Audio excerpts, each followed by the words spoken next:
Good evening, folks. This is Ron Tyler with the Emergency Management Associates.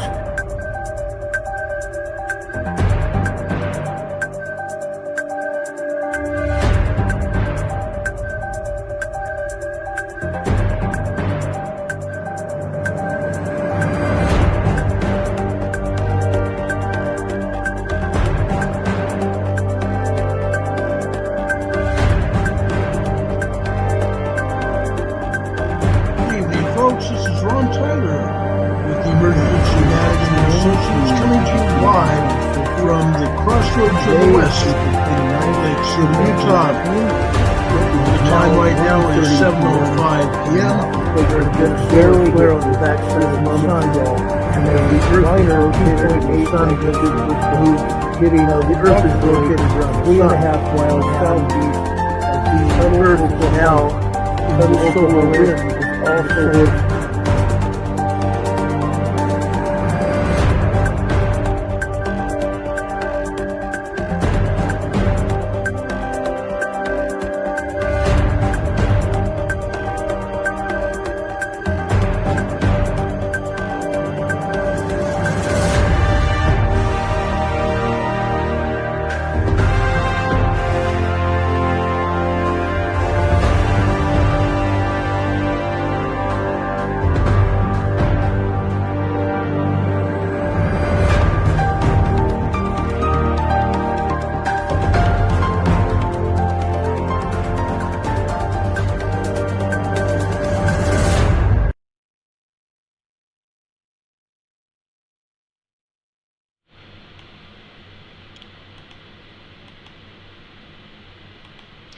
Good morning, good afternoon, good evening, ladies and gentlemen, everyone around the world. Welcome to Emergency Management Associates, coming to you from the Area Command, 392 miles west of Kitty Hawk Beach, North Carolina. We want to welcome everybody here that is joining us on our program tonight. Thank you for being here. Demon Cat from Eastern England is here. We welcome him way off in the far off eastern British Isles. We appreciate him very much. We appreciate each and every one of you that are joining us as well. Folks, as we've been doing, we're going to start off this evening with a salute to the United States with our Army Barbershop Quartet. The hosts of the Barbershop Quartet Convention are going to be giving us our nation's national anthem. Would everybody please rise?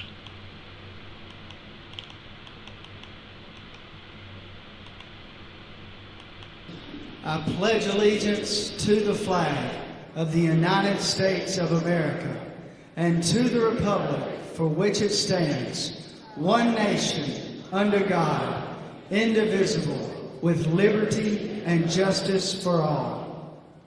Now would you make welcome, straight from Washington, D.C., the United States Army Corps Quartet. Yeah.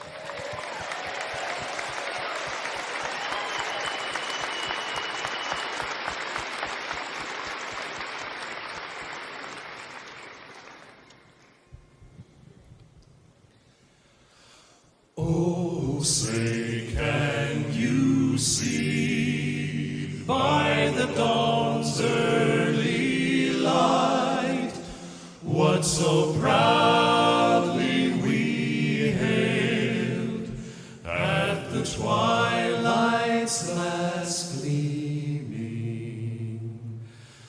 whose broad stripes and bright stars through the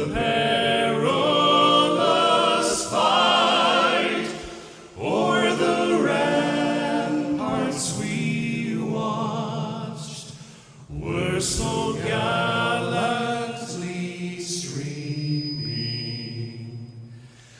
and the rocket's red glare, the bombs bursting in air, gave proof through the night that our flag was still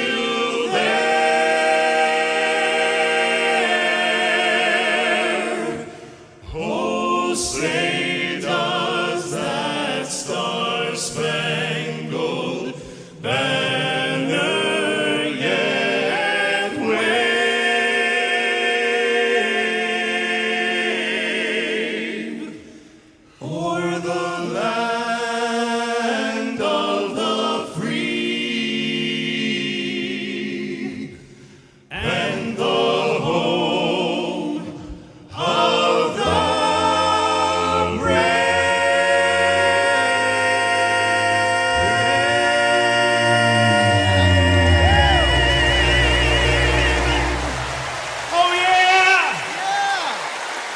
Come on, folks, let them know it. Let them know it. America's finest, the United States Army Barbershop Quartet, coming to us from the Barbershop Quartet Convention in 2015. The host of the Barbershop Quartet Convention gave us the Pledge of Allegiance, which we talked about. We appreciate that very, very much. Our nation's finest, the United States military. I want to thank every one of them. If you might be listening tonight, we want to thank you so much for your service. I thank everybody that I run into that is in a uniform. And when I find out if there's someone outside of a uniform, I shake their hand and tell them thank you for your service. God bless all of our nation's servicemen, whoever they might be, whether it be Army, the Navy, the Marine Corps, the Air Force, the Coast Guard, Space Force. I want to thank also our allied forces, whoever they might be as well. Darn 'em, he did it to me again. Sorry guys, our audio is down. Darn 'em, I can't believe they do that. Just when I think I've got them figured out, all of a sudden they turn down our volume after one of our songs like this, one of our presentations. Anyway, I want to thank our military forces, our Navy, our Army, our Marine Corps, our Air Force, our Coast Guard, our Space Force. I want to thank all of our allied military, wherever they might be as well. We want to thank them because they are helping protect us as well as us helping protect them. They're helping us to keep a police force around the globe to keep our countries relatively free.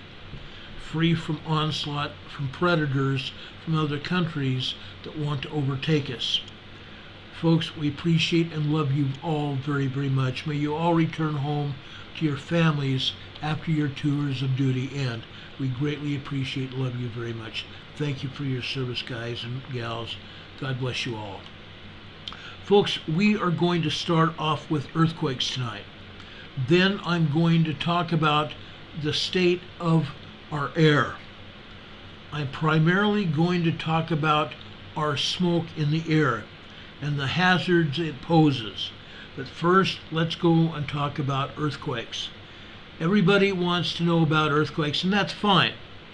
We want people to know about earthquakes and what's happening. Okay? Let's go down here to the South Pacific. I'm sorry.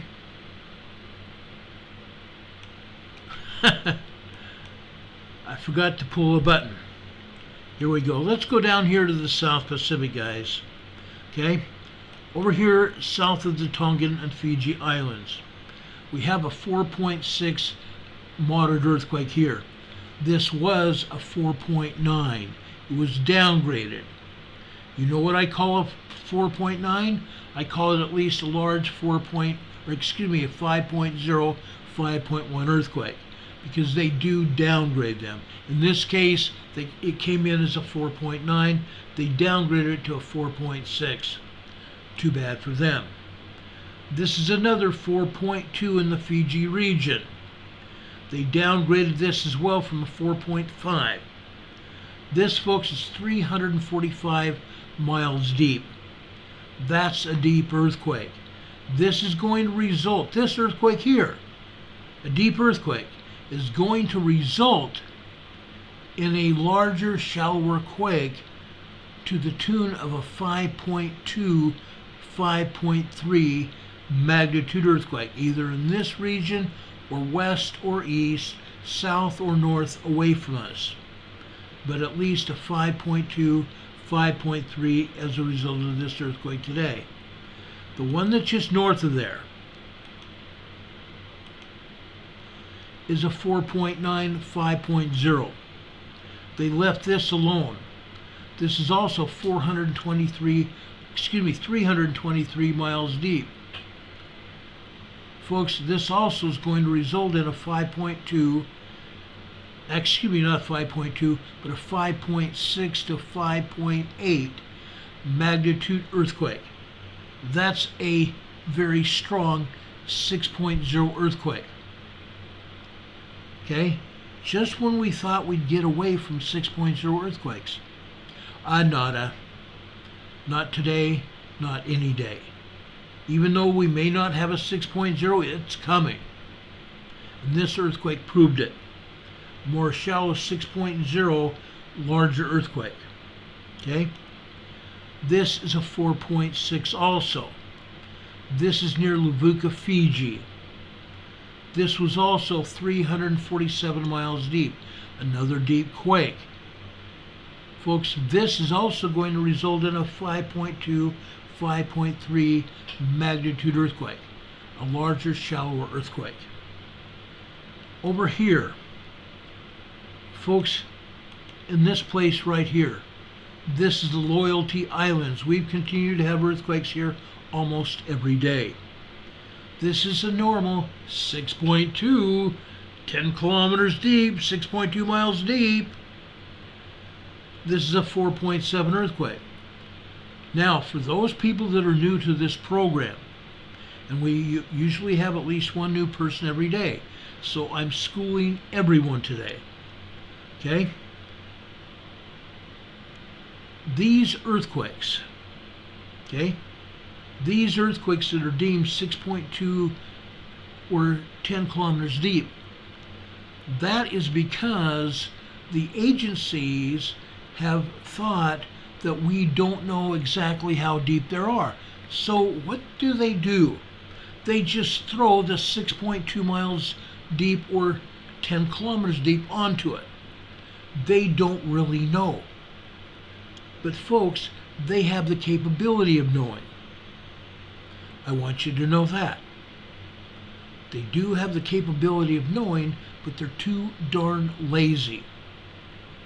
They're too darn lazy in 90% of the cases. Maybe 10% of the cases, they might not know. But these agencies have been around the boat and around the roads before. They know exactly how deep these earthquakes are. When they say they don't, they throw that designation onto them. They're lying to themselves and they're lying to us. Now, before I leave this area, okay, I want to go down here to New Zealand. There are plenty of earthquakes here in New Zealand. Okay, why am I going to show you this? The reason I'm going to show you this, guys, is because there are some earthquakes that we ought to know about. Number one, this is a 2.1 earthquake. That earthquake that I highlighted here, I'm sorry you can't see it. That earthquake that I highlighted, darn it. That earthquake right there is a 2.46 earthquake. There's also another one there as well. This one's a 2.21 earthquake. Why am I showing it to you? What's right just south of there? What do you think is just south of there?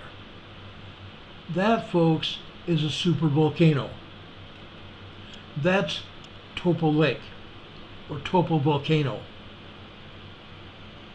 We're still getting minor earthquakes and tremors all around Topo Volcano, and they don't want us to know about it. Okay? They really don't. So USGS doesn't see it. That's why I show you the European agency. This is from my new tablet, by the way. Okay? It's got great resolution. Over here, near the Bay of Plenty, we have a 2.54. These other earthquakes just west of this one are also 2s. This one over here, Gisborne, New Zealand, is also a 2.24. Okay, I'm sorry to keep moving this. This is a 2.24 earthquake. Minor earthquake. All of these earthquakes around here are 2s. Okay? Over here on the southern shore of the North Island, this is a 2.34. Down here further south on the North Island is a 2.45. Now we go to the South Island, over near Christchurch. This is Canterbury, New Zealand. Canterbury, New Zealand. This is a 2.78 earthquake, Canterbury, New Zealand. This is over near Christchurch. West of there, a 2.58. Just south of there, this is a 2.29. Now, let's go further south. This also is on the earthquake fault. That huge earthquake fault that runs down from Tonga, down the Tonga Trench. Folks, this is also 2.34 near Ramsey, New Zealand. Ramsey, New Zealand. Further south, this is near Makarora, Makarora, New Zealand. This is a 3.03. Notice it's on that same fault line. On the same fault line. Now, does USGS show it? Not on my life or yours. Not on my life or yours. Do they show anything here in Australia? Nada. Not a darn thing. But folks, over in southeastern Australia, we had a 4.9 5.0 earthquake. A 4.9 5.0 earthquake. Okay? I'm sorry, it was a 4.6.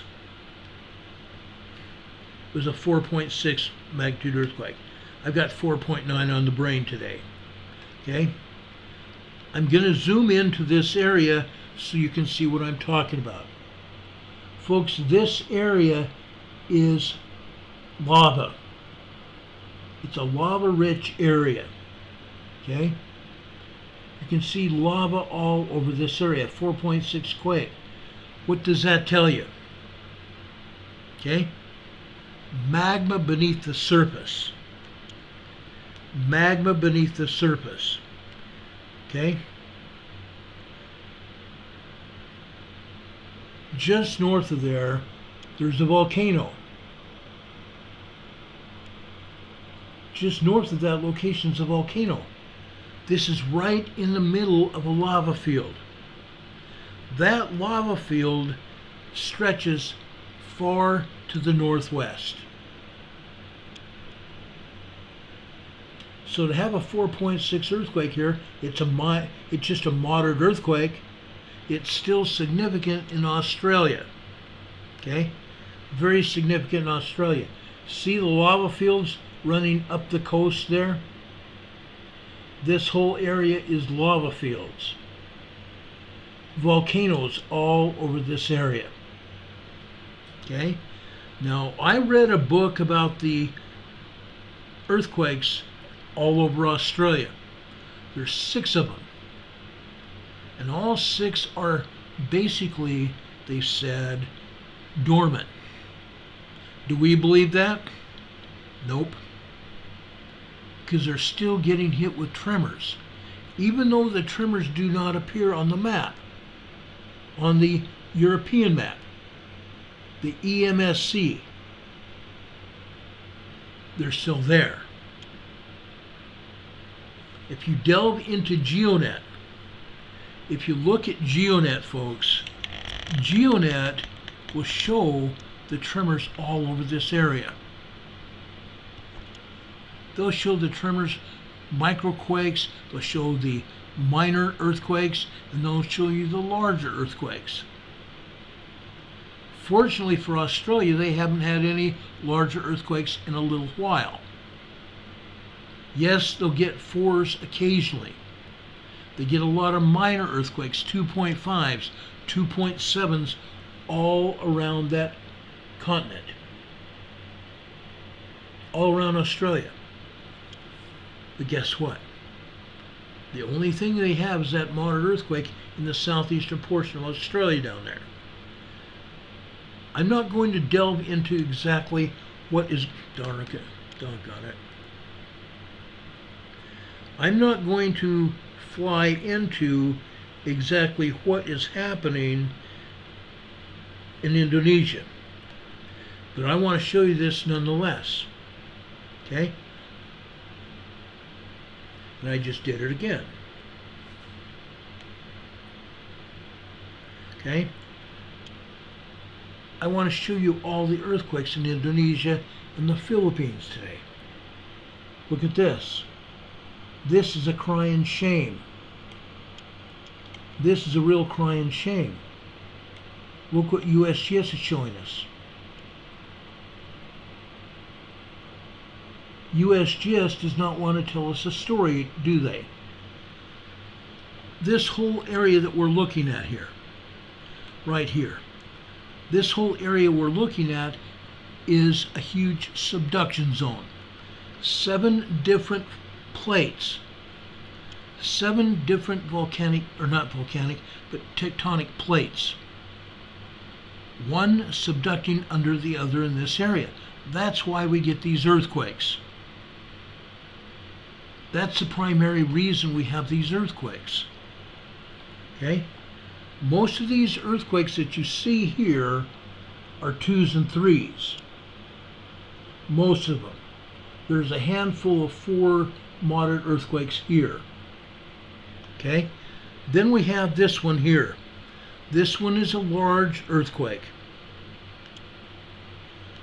This one is a large earthquake, and it's on that southwestern trench there, running all the way from over towards Papua New Guinea, and that whole area in here. Let me back it out so you can see it. Look at that. We're showing you every tectonic plate, every fault. That's what's going on. And then this 5.2 hits. This is out in the ocean. It's nowhere near land. It's way out, darn it. It's way out in the ocean. Nobody felt this quake. A 5.2 earthquake. Now, I'm going to leave this in just a minute. Just off the northern part of Luzon Island, Philippines. This is a 3.0. 3.0.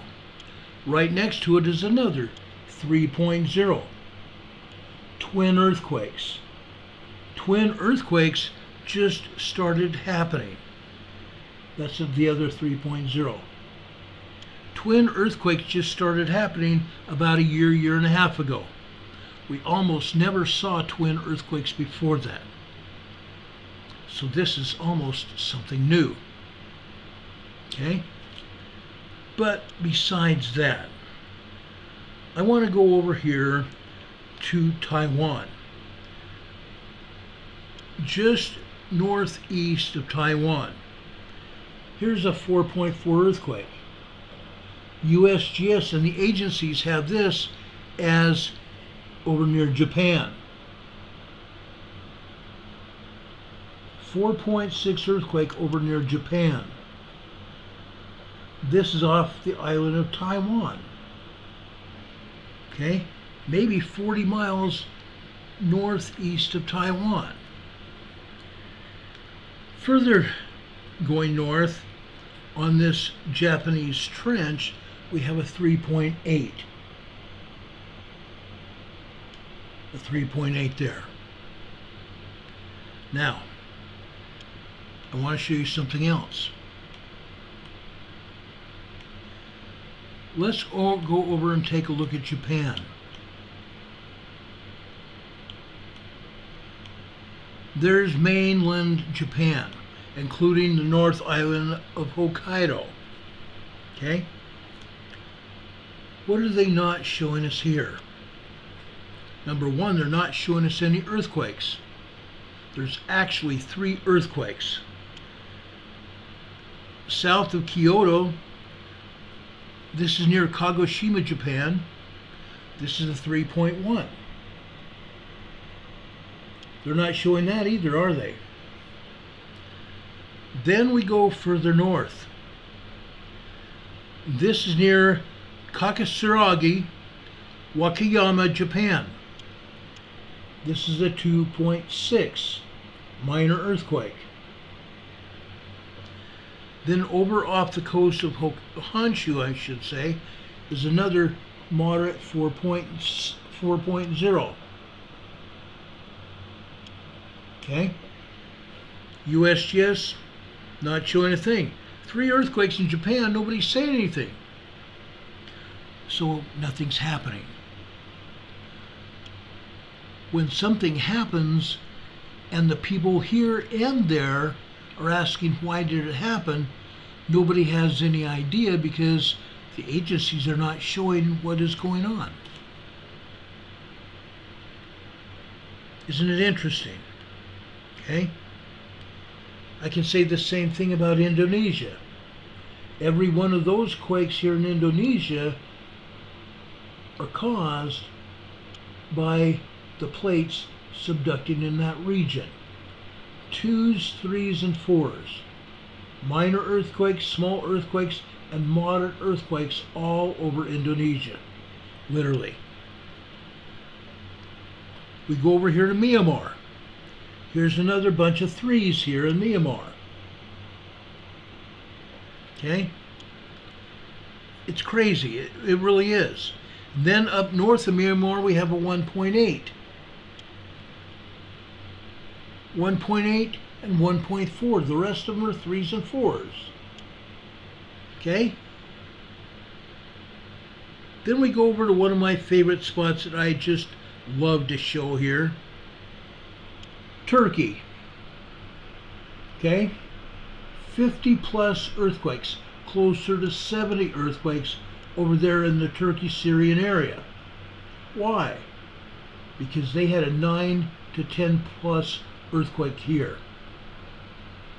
A major catastrophic earthquake here several months ago. Those 70 plus earthquakes in this region are the reason, or coming from that 9.0, 10.0 earthquake that happened several months ago. Okay, that's why we had 70 earthquakes here today. Okay? They don't like to say that, do they? Heaven's sakes, no. Heaven forbid. Look at all the other earthquakes across Turkey. 2s and 3s all over Turkey today. Okay? Over on the western shore there, northwestern Turkey, look at all these earthquakes. About 15 earthquakes here. USGS, let me take this over here. USGS not showing a darn thing.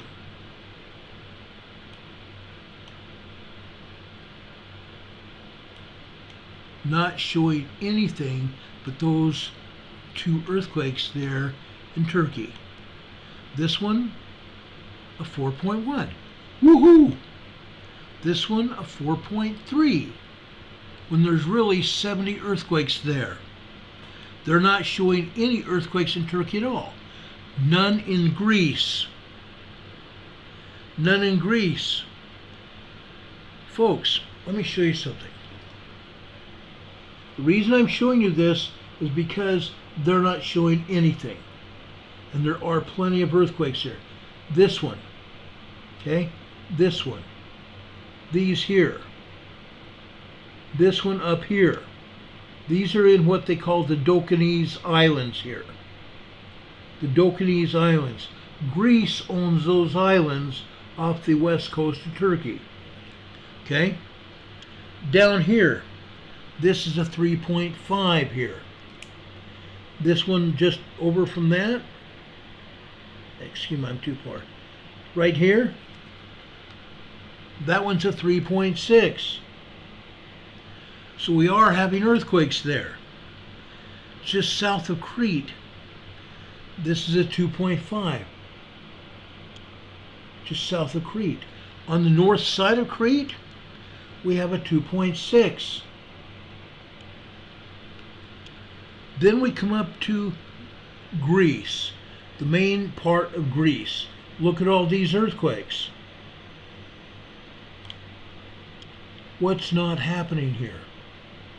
U.S. not showing any of these earthquakes either. Okay?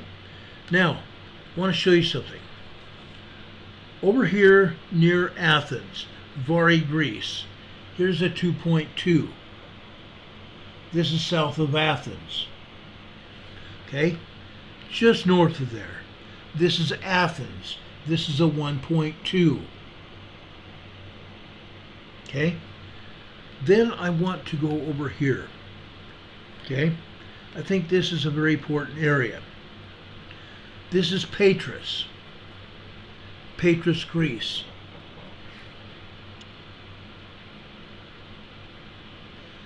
This is Patras, Greece, named after the Apostle Peter.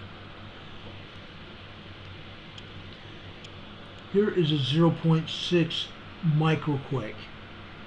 All over this area here, the Aegean Sea here, are 1.6s, 1.5s, 1.0s, and microquakes 0.5s, 0.6s. All over this area near the Aegean Sea. North of there is a different story. North of there is a different story. This is a 2.0. Folks, this is an area where we had a 6.3 here. This is a 2.0 as well. This is in the area just last year when in fact it was last year at this time, that we had a 6.3 here in Greece. It caused substantial damage. And yes, the agency said a 6.3. I honestly believe it's probably closer to a 7.0. A lot of damage. But USGS is not saying anything about Greece as well. Not a thing. Not a thing. In northern Greece we have a 2.5. I don't know why this keeps disappearing. It's a 2.5 here in northern Greece. Okay? Then we go over to the western side of Greece. We have one earthquake in the islands. This is Farsa, Greece. It's a 2.0. Over here in the islands on the western side of Greece, we usually get 2.0s, 2.5s, even upwards of a 3.5. Over here in the western islands of Greece. Okay? Then I want to take you over to Sicily and Italy. Can you smell the cheese and the pasta cooking? Can you smell the Italian seasonings and the tomato sauces boiling in pots? Can you smell the pizza roasting in pizza ovens all over this area? Right here. USGS not saying anything about any of these, are they? Not a thing.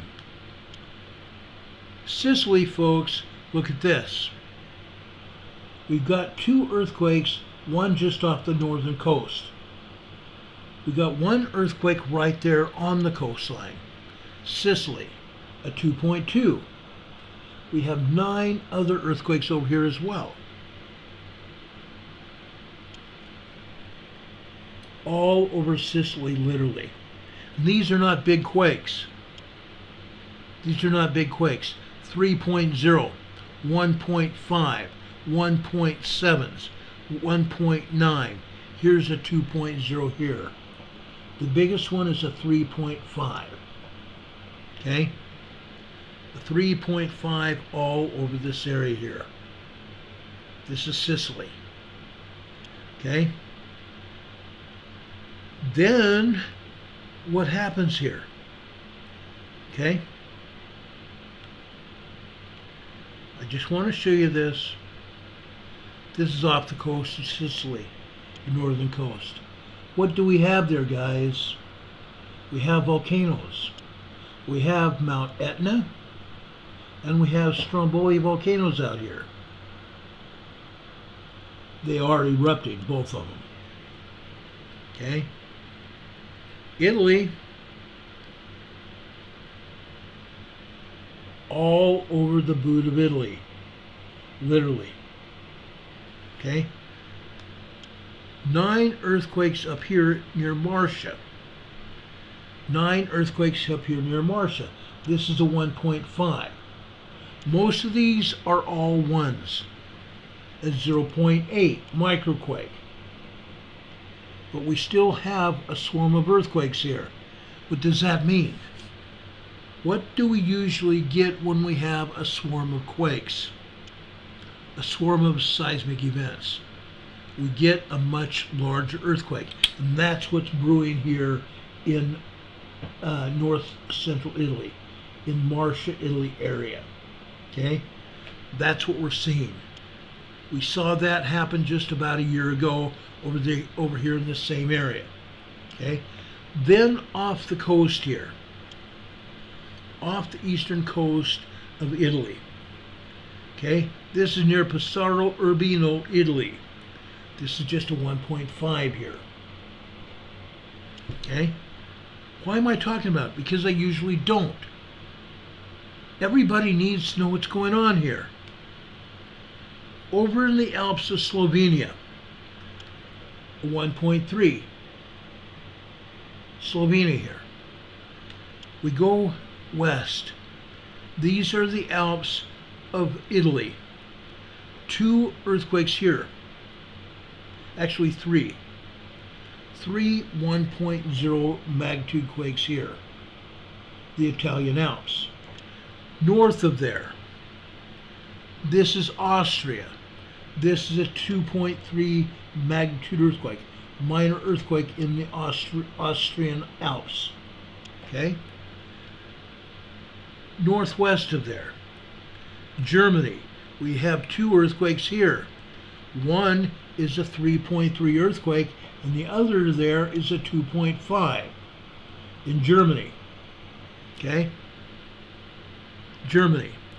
We go further west, France. We have 2 earthquakes here.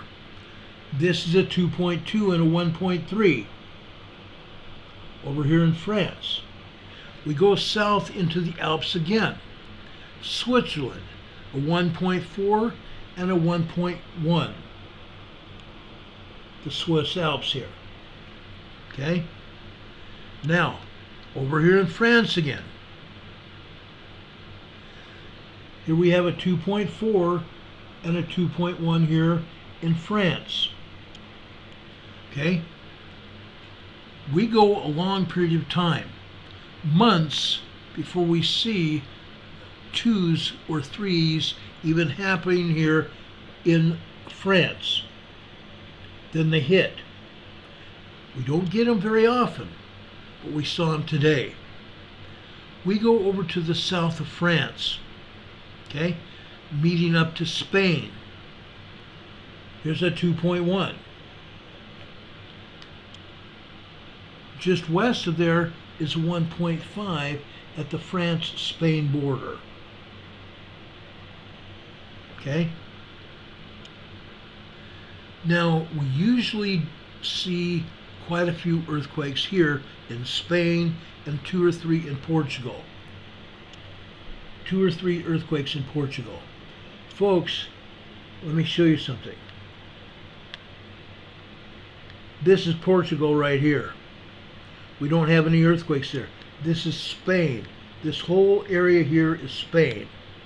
No earthquakes. That's highly unusual. Highly unusual.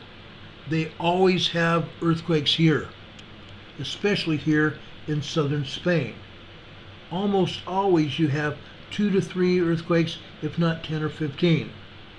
Today there's nothing. Then we go down just east of the Strait of Gibraltar. This is normal here. We've been having earthquakes here on this earthquake fault for a very long time. We've even had some 2.5 earthquakes here as well. Here today we have 3. We have a 1.8, a 2.2, and a 2.0 on that earthquake fault. Like I said, in past months we've seen upwards of a 5.0 here. Okay? Strait of Gibraltar. Again, right here, the Azores. Usually we have some earthquakes here in the Azores. Nothing.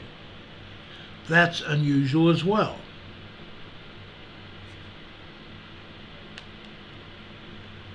My map froze. This is a brand new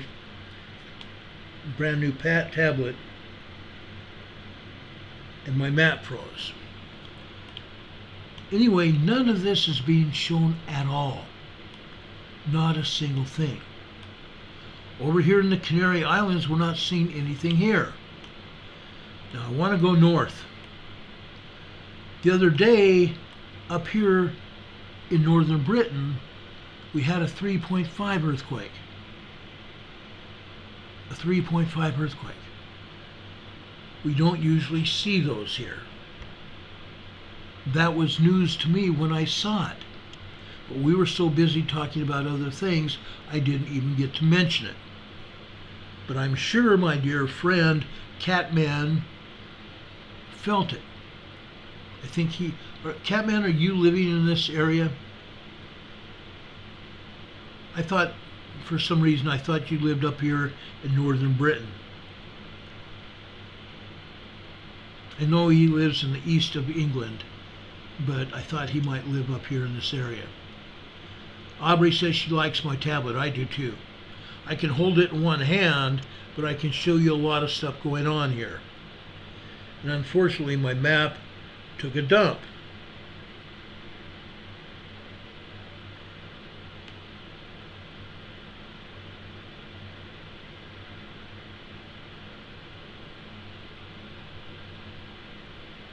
Well, that's just weird.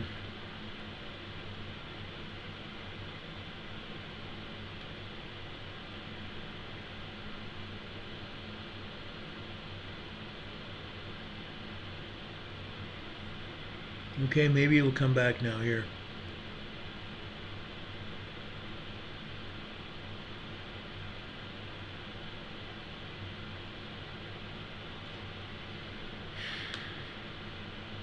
Got it. I got it back. Okay. I want to show you things that are happening. Okay. Today we don't have anything in Britain. Nothing. Demon Catman, do you live up in northern Britain, northeastern Britain, England?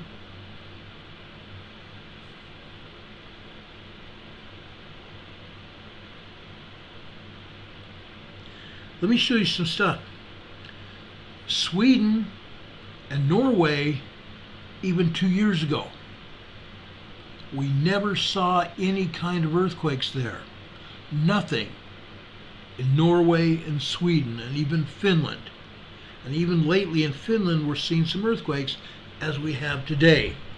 I'm going to start off in northwestern Norway. Vestland, Norway. Vestland, Norway. Here is a 1.3 tremor. Let's go south and east.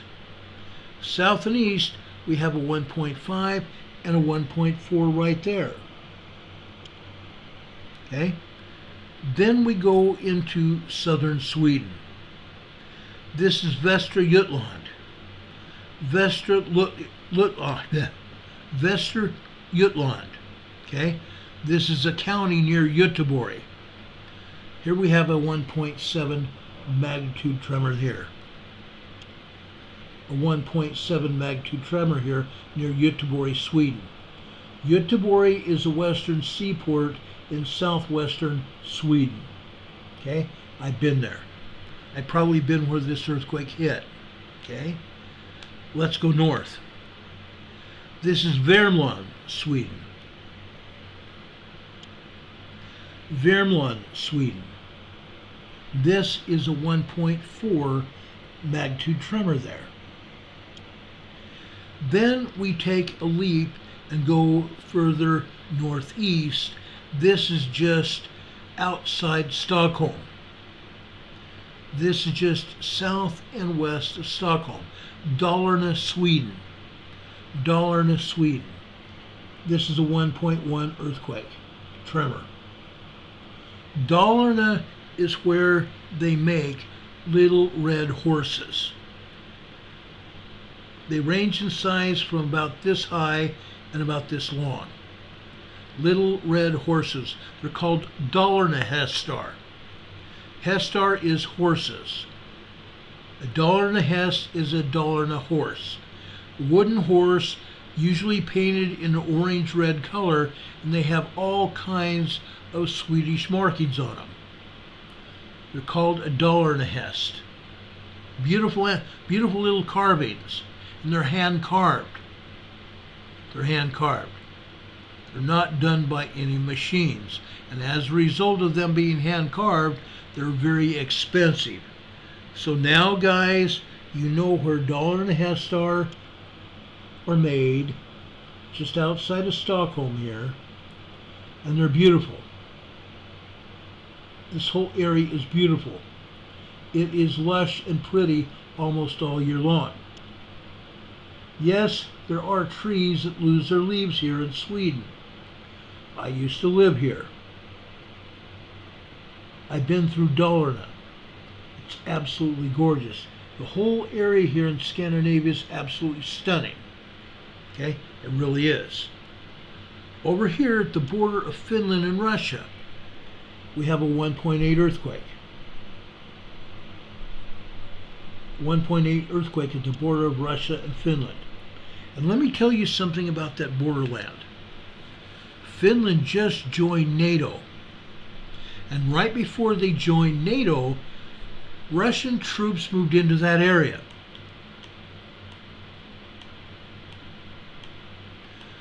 Russian troops came into this area in a large way.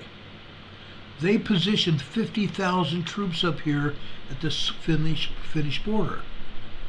Well, now Finland is a member of NATO. In the past few days, United States, Polish troops, Australian troops, English troops, everybody's been here because they are working with the Finnish military. And the Finnish military are some of the finest military people ever. And they're working in this area, getting used to working in this area if and when there's a war in this area. It's a very beautiful area. There's still snow on the ground in many cases all over this area. It's absolutely stunning area. If you go north, there's a lot of snow, almost all year long. But this area near the Finnish-Russian border is absolutely beautiful. Now, I took a trip a long time ago, back in the mid-70s. I took a trip up here. This is near the Swedish, Finnish, and Russian border. We took a train up here. We had our pictures taken, but we could not photograph the Russian part of the border. If you photograph the Russian part of the border, they grab you, lock you up, and you'll never see the light of day outside of Russia, outside of a prison.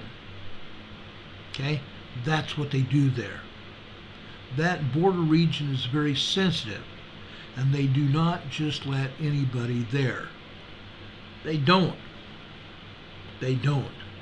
You can go into Norway, you can go all over Sweden, you can mostly go all over Finland, but heaven's sakes, you can't take a picture of the border area. Not allowed. Not in your lifetime or mine. Okay? Then let's go up to the border with Sweden and Norway. This is Norrbotten, Sweden. I've been here. This is a 2.6 earthquake up here in the far north of Sweden. This is where there's snow almost all year long. And even during the summer, guys, the sun does not set, but it's cold up here. The sun doesn't set, but it's very cold up here. Okay? Demon Catman says no, he unfortunately has not been up to see the northern part of the English coast up there. That's too bad. I was hoping that someone could tell us about that part of England. Thanks, Demon Catman. I appreciate you, brother. Demon Catman's awesome. I so appreciate him being here. But again, USGS doesn't say anything about this area. They don't say anything about the Canary Islands either. However, guess what, guys? Guess what? We can't go almost anywhere without talking about the Canary Islands and them having earthquakes. This is off the coast, and I'm going to try to pronounce this in Spanish, Faro de Sidarnia. Faro de Sidarnia. This is in the Canary Islands. This is a 2.0 magnitude earthquake. To the west there is Tenerife. But out in the ocean we have a 2.5 magnitude earthquake. 2.5 in the Canary Islands. USGS doesn't say a word about it. Okay? They don't say anything about Iceland. Not anything about Iceland. Okay? Look at these earthquakes here. There's about 15 earthquakes over here in Iceland. The mid-Atlantic fault cuts right through Iceland. All through Iceland.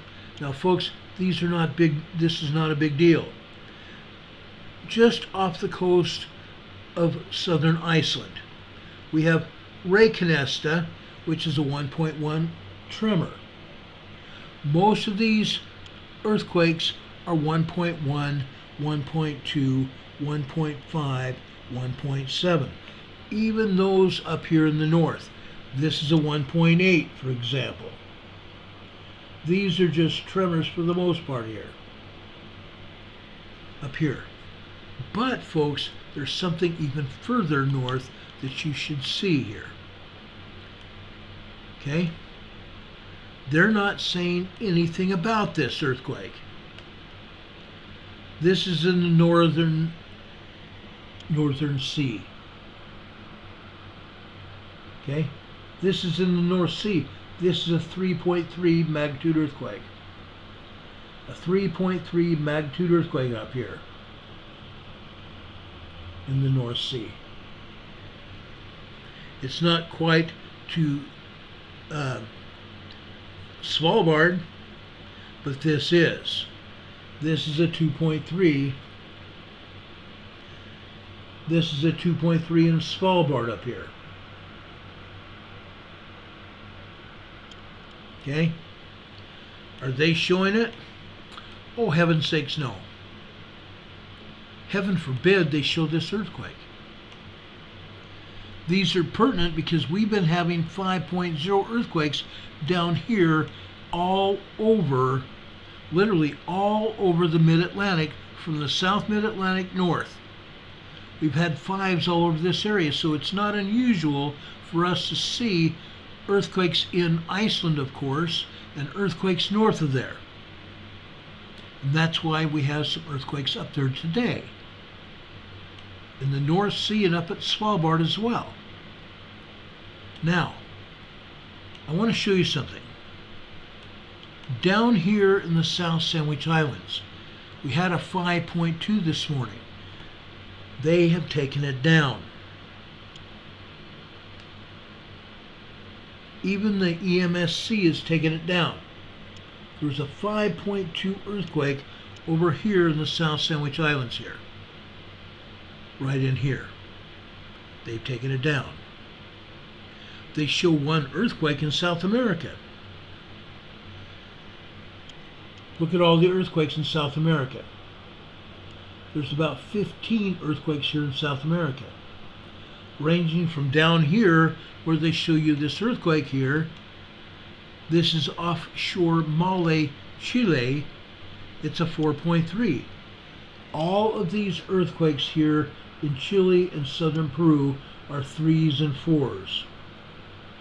3s, very small earthquakes, to mid-range 3.9s, all the way up to 4.0s all through this area, and 2.5s as well. Over here near Arequipa, Peru, there's a 4.7 here. A 4.7 near Arequipa, Peru. This is the location of a great big huge telescope. Arequipa, Peru. Then up in Colombia, what do we have here? Bolivar, Colombia. A 2.0 and a 2.3 here. Bolivar, Colombia. Okay, northern Colombia right there. And it's on the earthquake fault.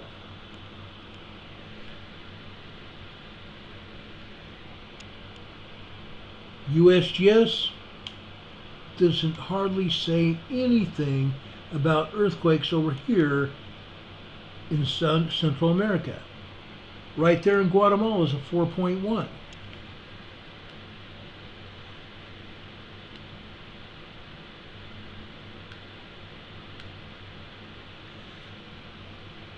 This is a 4.3. I'm sorry, what I thought was a 4.1 is a 4.3 there. I'm sorry. That's a 4.3.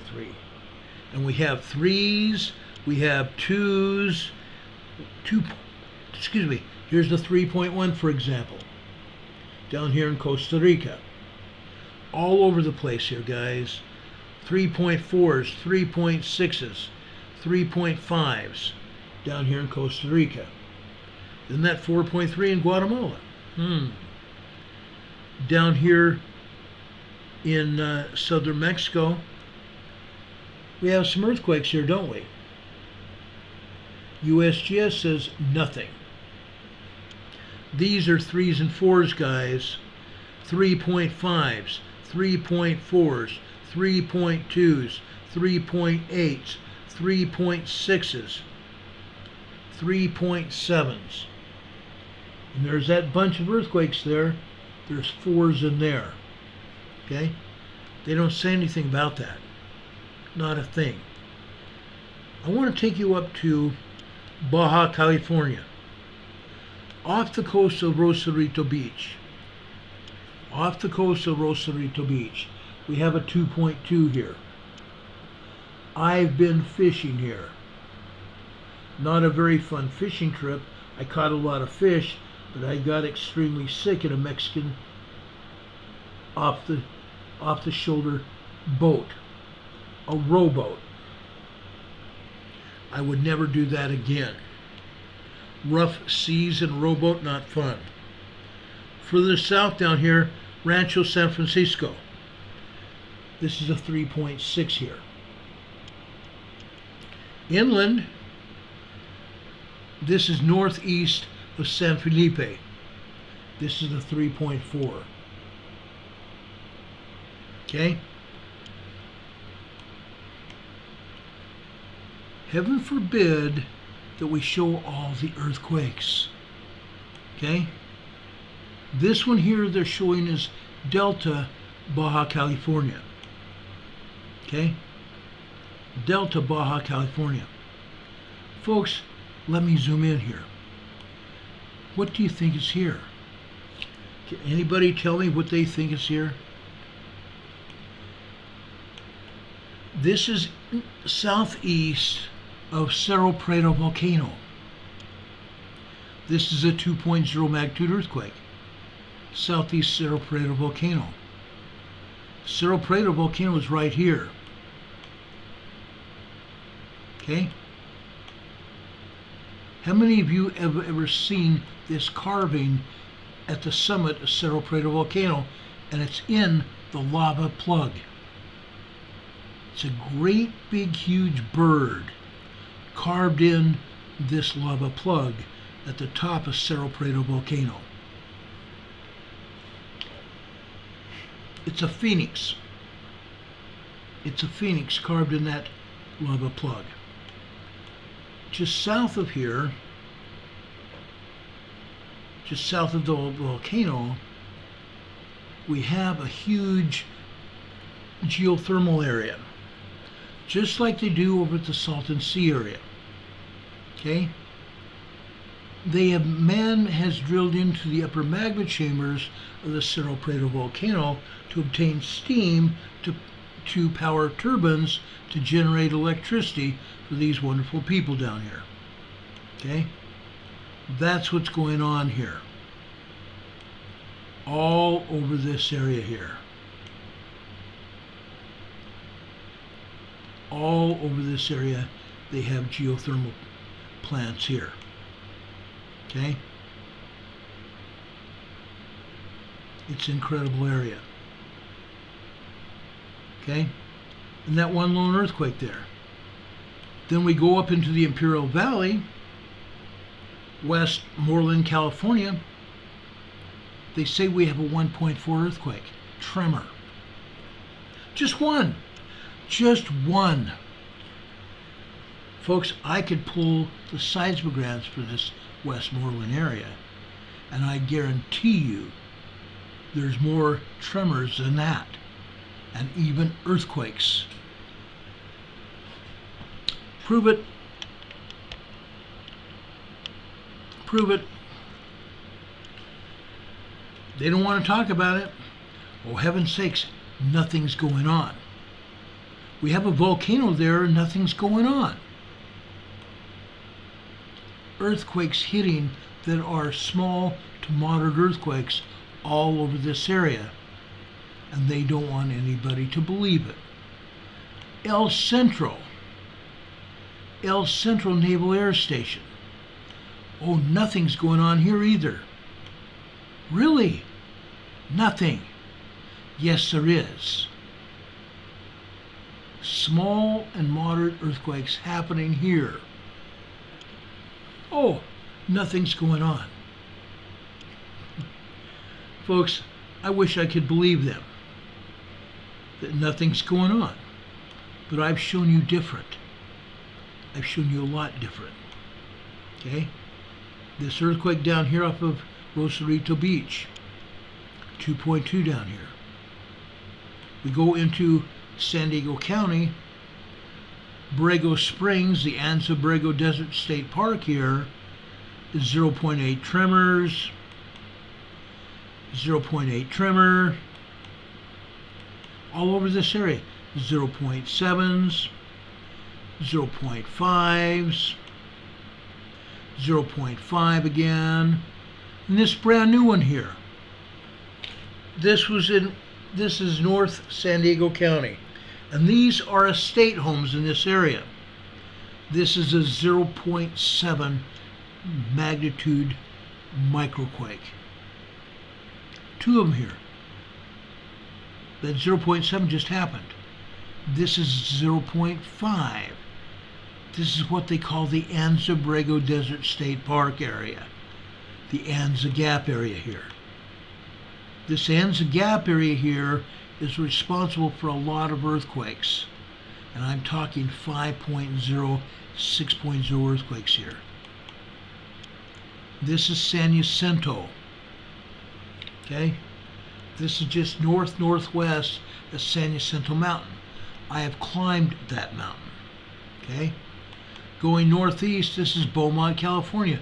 We've had 5.0 earthquakes out here. East of there, Cabazon. Cabazon. They say there's a 1.1 tremor there. There's a bunch of tremors there. Promise you. A bunch. Over here, Trabuco Canyon, Los Angeles, east side of LA, a minus 0.1. This is up in the hills, guys, above sea level. Okay, another tremor above sea level. North of there, Corona. We've had 5.0 earthquakes in Corona. This is a 1.1. This is also Corona, northwest of Corona. This is 0.8. There are earthquakes all over here. We've told you about it earlier this week. It happens every day. They might not want to say anything. It doesn't matter what they don't want to say. That's why we show it to you.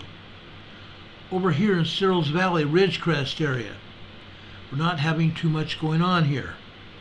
This is a 0.6 north of here. This is Little Lake, California. This is 0.5. There's not a lot going on there, okay?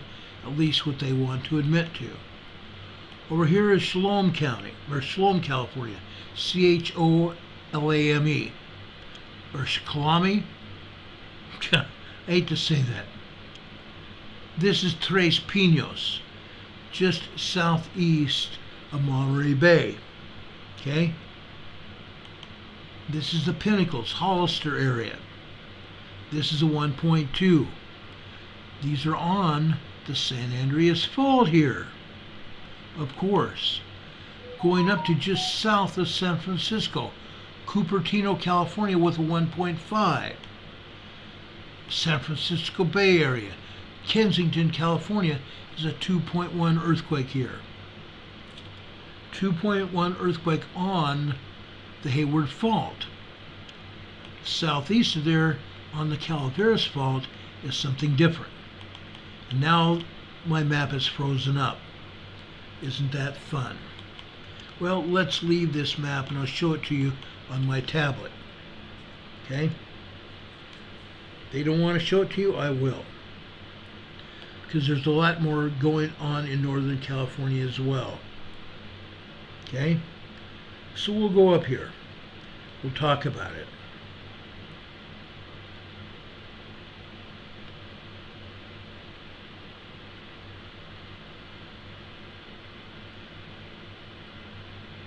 I'm letting my map zoom in here on the San Francisco Bay Area.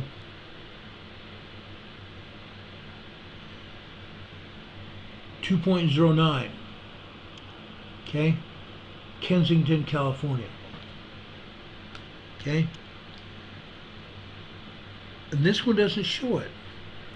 Shoot. I wanted to show you another 1.7 up here, and it's on the Hayward Fault right here. That's the Hayward Fault right there. There's a 1.7 tremor up there. Okay? But again, they don't want you to see that.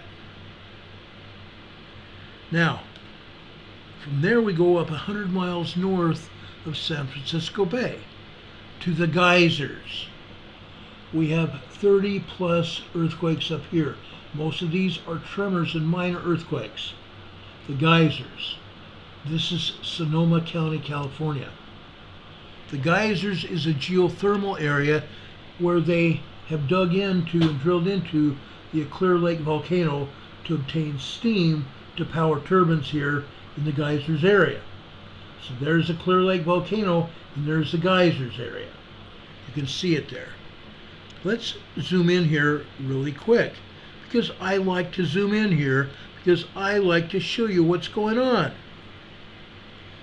I've always enjoyed showing you what is going on here. Especially when I can.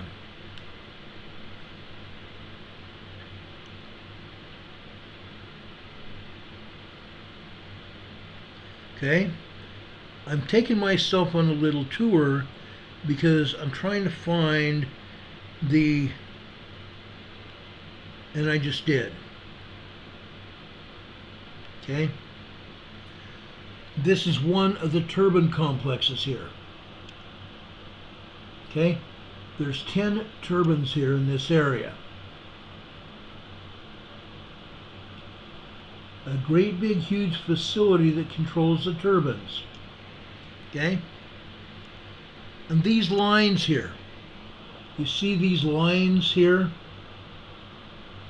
The plastic lines here?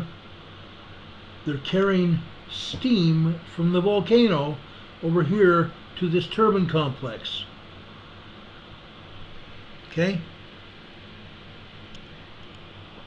All of these lines here right next to roadways. They're carrying steam for those turbines. Okay? So everywhere where you see a turbine, It's pulling steam from other areas. This area here, this area is where they drilled into. These are the drill points pulling steam from the volcano. Okay? I want to show you that there's quite a few drill points. There's about 80 different drill points. There's also 80 different turbines in this area. So it's lucky I just ran into one of them.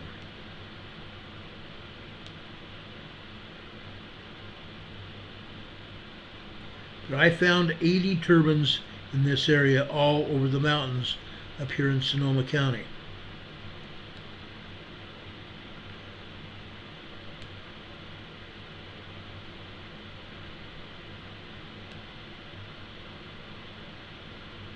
Now, that's all I want to show you there for today. I can show you more. Also north of there, north and west of there, Point Arena, California, it's a 2.19 earthquake there on the San Andreas Fault. Okay? And they've taken this one down here. Right here near Ferndale, California. Right here is Ferndale, California. There was a 2.9 earthquake here earlier. They've taken it down. That 2.9 earthquake was an aftershock of an 8.0 that hit here about 4 months ago. Okay? Then today off the coast of Oregon, on the Blanco fracture zone, in the Cascadia megathrust earthquake region. The region. On the Blanco fracture zone today, we had a 2.5 magnitude earthquake here. The Blanco fracture zone just west of Oregon here. Just west of Oregon. Okay? It's called Port Orford, Oregon. Okay? Then, folks, just for kicks and giggles, okay? I wanted to show you this for so long. So very long. Okay? I get to show it to you. I'm excited. I'm totally stoked. Really excited.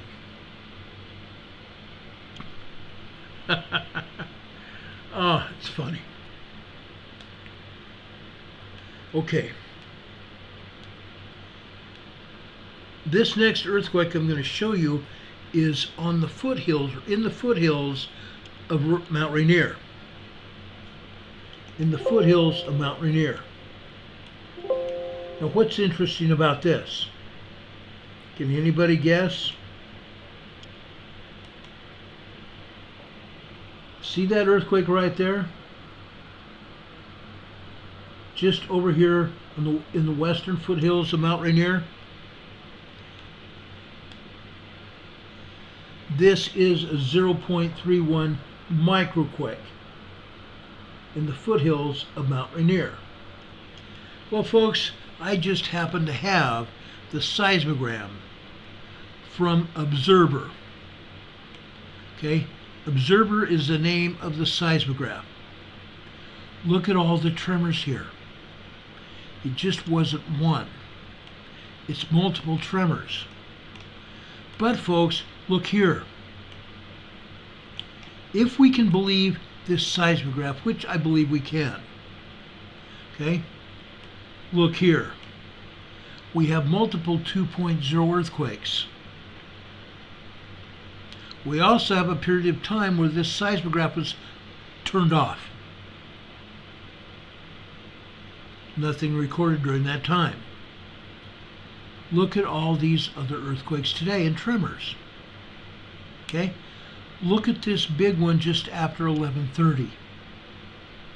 That was probably a 1.5 tremor, however, I think it was bigger. Why is that? We don't have any magma churn signal here, but I will bet you that this seismograph has been turned down to at least only showing 26% of real world. Okay? I have reason to believe that. So this maybe 1.7 tremor was bigger than they're showing it. I'm talking about this big, huge piece of lava. Okay? This clump of lava that came in here. It's not a clump. I shouldn't even say clump. It's a huge magma surge here. Okay?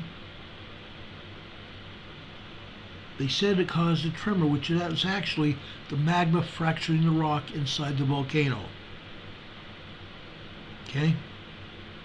That's what's really going here. And the lines here, each of these lines represents 15 minutes of time. It's very interesting, guys. This is so freaking interesting. Look at this line that is at 10 a.m. this morning. Over on the left-hand side, you can see 10 a.m. this morning. Then you look to the right. You see the very thin line, and it increases in size. That's called magma pulse signal, where the line gets thin, gets thicker, gets thinner again, gets thicker again. Magma pulse signals. Magma coming into the volcano. And down here this afternoon, just after 3 o'clock, you can see that happening again. The more and more magma that pours into the volcano, all of a sudden we get tremors. Magma fracturing the rock inside the volcanic, or the magma chamber here. That's what's happened. That's what really happened out here at Observer. But again, USGS doesn't always want to show us exactly what's going on. They minimize it.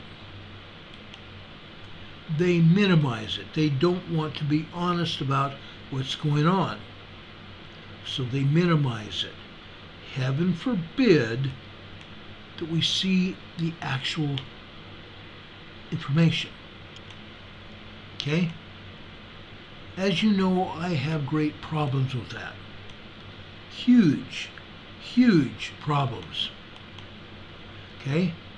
I do not like it when they lie to us. And in all actuality, that's exactly what's happened here. They lie to us. They think that they're just going to get away with it. Okay?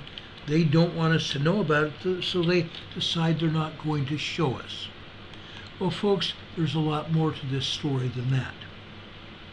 Okay? There's a whole lot more.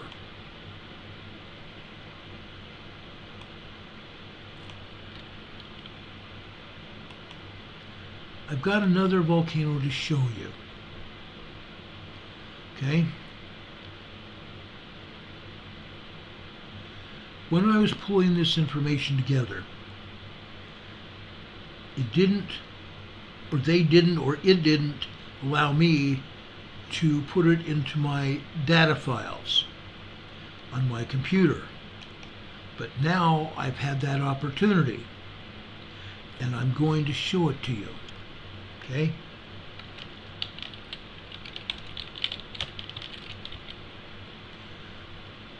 I get to show it to you now. It's interesting how this happens. Okay? I get a kick out of it. A real kick. This is Glacier Peak. Okay? This is a volcano that's north about 20 miles or 40 miles. Maybe it's 40 miles north of Mount Rainier. Okay? Glacier Peak. Look at this. Look at all the data here. Over here on the right, okay? This is after 12:15 this morning. Closer to 12:18. I'm sorry, not that. 12:14, 12:13 a.m. this morning. This long black line here. 12:13, 12:14 this morning. That, folks, is either a 2.9, 3.0 earthquake. A 2.9, 3.0 earthquake. And you can see these other earthquakes here as well. 2.5s, 2.8s. On this particular seismogram, which you're seeing over here on the left-hand side, are 2 magma churn signals. 2 magma churn signals. Let's look at this magma churn signal. It's like a very small upright rectangle, isn't it? The magma churn signals are usually 23 to 24 lines high. This one's 1, 2, 3, 4, 6, 7 lines high. Which means this seismogram is only showing us 26% of real world. 26% of real world. So these 3 earthquakes over here on the center and right here, guess what? Multiply that times 3, and you're actually going to get the right size of an earthquake. USGS is not telling us the truth, are they? No. No. That's a big no. That's a big no. Because, folks, guess what? Glacier Peak.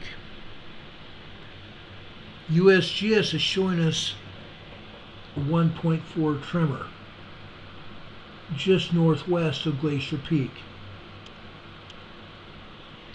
Folks, look at the tremors here.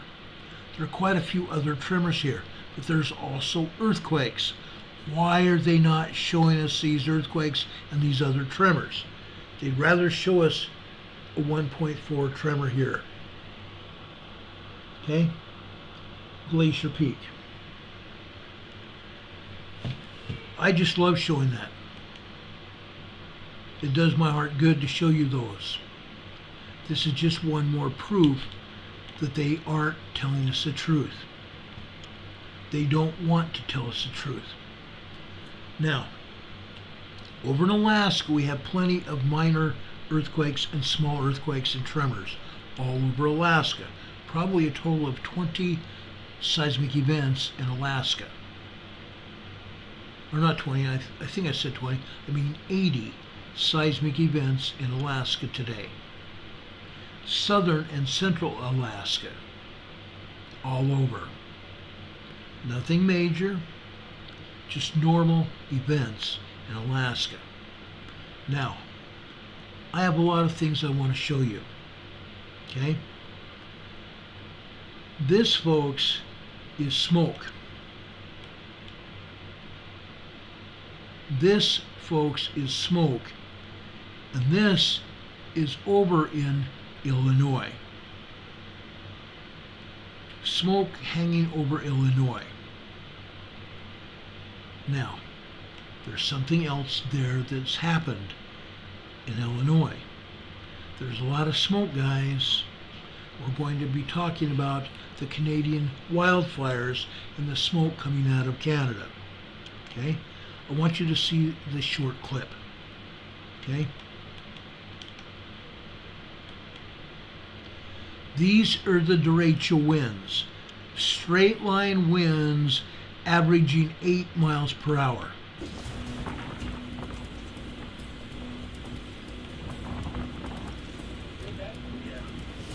I'm upside down.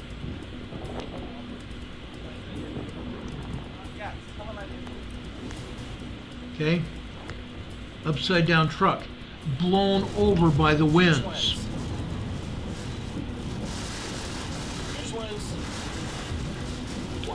This is Chicago Midwest storm chasers. We have debris. Huge trees. Huge tree branches. And again, this is Accuweather. I picked this up from Accuweather. 80 mile per hour straight line winds. We're down light. Wow. We're a flip car. Oh, we have a lot of down trees over here.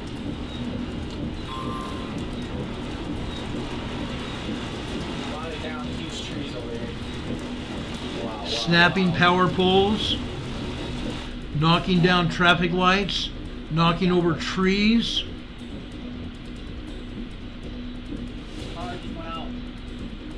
Power outs all over the place. Over 200,000 people without power in the Midwest because of those derecho straight line winds. Power flickering.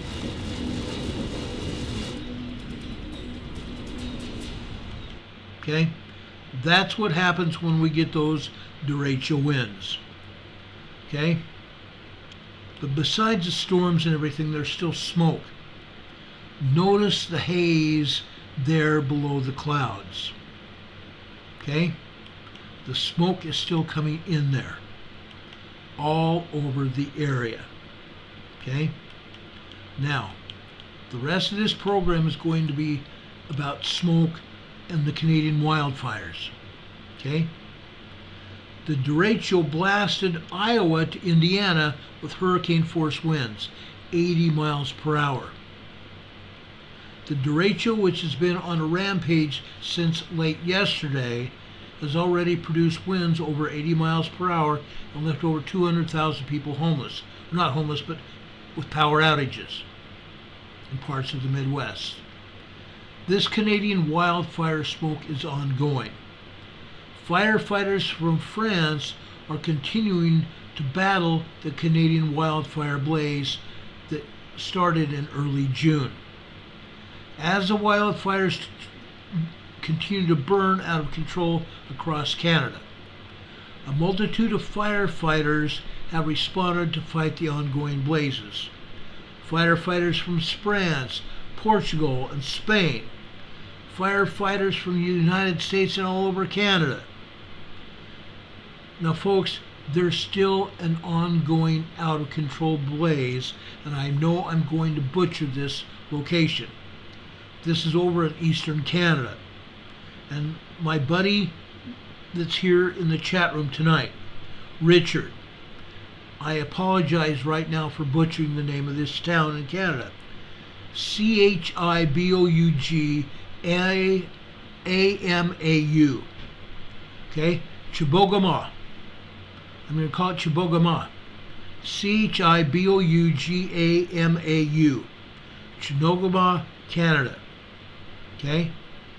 Fires out of control all over the place. As of Sunday,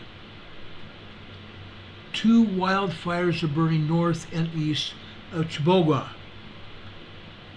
As of yesterday morning, Canadian television news had the mayor there talking about it. The fires remain at a good distance from the city, and residents will not have to evacuate, at least not right now. Okay? The Canadian wildfire smoke reaches all the way to Spain and France. All the way to Spain and France, over 4,000 miles away across the pond. Okay? Wildfire smoke is causing damage everywhere, including in Spain and France. The steering winds are in the jet stream, and they continue to shift, and the air quality everywhere is going to continue to shift because of the shifting winds. Okay? It's going to continue. It's not going to stop. Until those fires are out, this is going to continue. I want to show you a satellite photo from today. This shows you the clouds and the smoke coming from southwestern Canada as it blows in from Canada around the Great Lakes region into northern and midwestern United States. And then it picks up and starts blowing again back up into Canada again. And it's also blowing across the eastern United States as we speak. Okay? It's bad. It's bad. It's horribly bad. Folks, this is Lake Michigan. This is Lake Michigan with heavy smoke.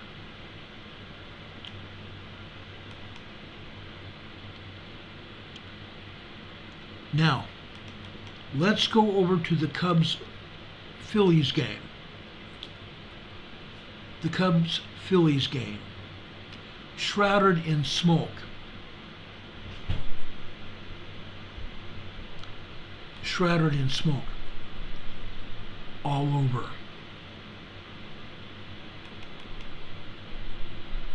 Here are French firefighters. I did not have permission to show you this video, or we would be showing it to you. These are French firefighters helping Canada with this blaze. And as we have with Canadian firefighters and United States firefighters, thank you for your service. These men and women are battling these fires 24/7. Some of them on 16, 18-hour shifts get 4 hours sleep and go right back into it. Been there, done that. I could write a book. The quality of air is pretty bad.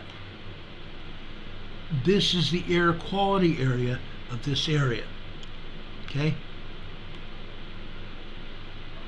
The gray area is not good at all. But further south, look at that orange and purple area. The purple area is danger area. Dangerous air. The orangish red area, that is unhealthy air. The gray area, you're still getting the smoke, but it's not as dangerous as the orange and the purple area. I'm going to discuss that in a few minutes. New York City. That was New York City at sunrise. You can see the smoke in the air here. Okay?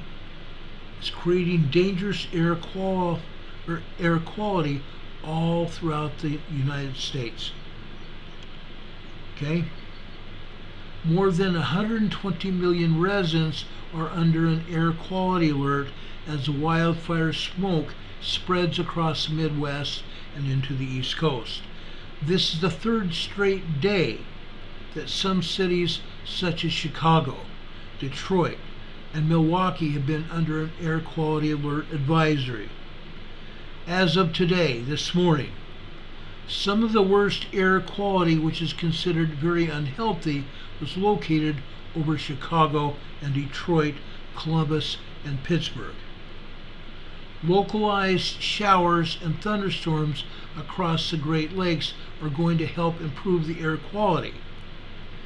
Accuweather meteorologists have said that the smoke is expected to stick around through the holiday weekend in some areas. Much of the Midwest has been shrouded in a dim haze this week as smoke from the wildfires drifted across the country. Fluctuating steering winds, the jet stream, have caused the smoke to descend to ground level and rise to higher levels in the past weeks. Smoke from the wildfires have drifted as far west as Western Europe in recent days because of the jet stream.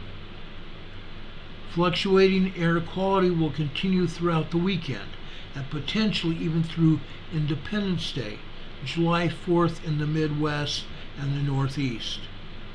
An air quality advisory has been issued from from 3 p.m. today until midnight tonight. The North Carolina Department of Environmental Quality in Raleigh, North Carolina, has issued a code orange air quality action for fine particulates in every county in North Carolina until midnight tonight. Air Quality Action Day usually means that fine particulates concentrations within the region may approach or exceed unhealthy standards, meaning that orange and the purple areas that I show you there in the Midwest. Again, more than 120 million people are under air quality alerts in the Midwest and the Northeast.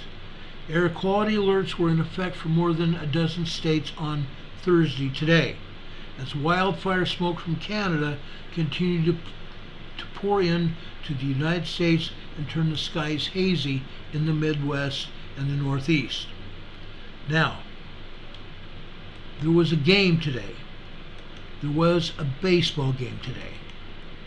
Okay?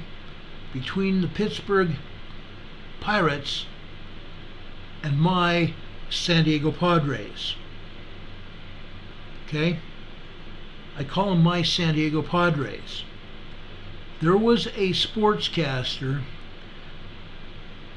Vicky Case is buffering bad here. I've got a very good internet signal right now here. 2,727 kilobytes per second. So it's really good. Anyway, my Padres in San Diego played in Pittsburgh today. I call them my Padres because there was a sportscaster named Ted Leitner in San Diego. He was the voice of the Padres. He broadcast Padres games every game. He traveled with the Padres all the time. Occasionally he will make an appearance in the broadcast booth at Padres games. I don't know whether he broadcasts today's game in Pittsburgh. But the Pirates game was delayed despite poor air quality. Smoke filled the sky over western Pennsylvania yesterday, including Pittsburgh, where the city skyline was almost impossible to see from 2 miles away. The game between the Pittsburgh Pirates and the San Diego Padres at PNC Park today was delayed by 45 minutes due to poor air conditions caused by smoke from Canadian wildfires.